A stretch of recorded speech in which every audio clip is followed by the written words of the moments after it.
It's like they know my skin. Every word they say sounds just like him. And it goes like this. We'll get in your car and you'll need to kiss me. We'll talk for hours and lie on the backseat.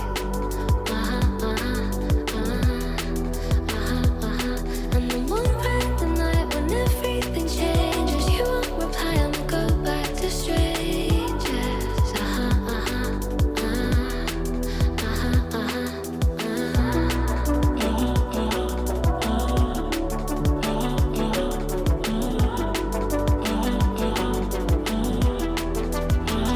It's something that I hate, how everyone's disposable.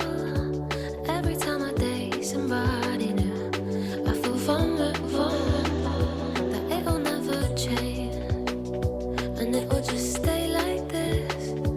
Never ending dating, breaking up, and it goes like this. We'll get in your car and you'll need to kiss me. We'll talk for hours and lie on the backseat.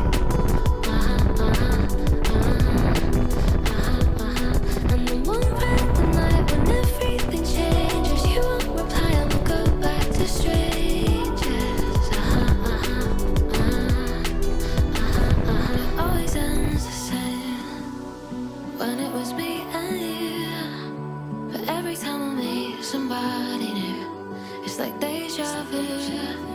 And when we spoke for months, what did you ever mean? And how can they say that this is love?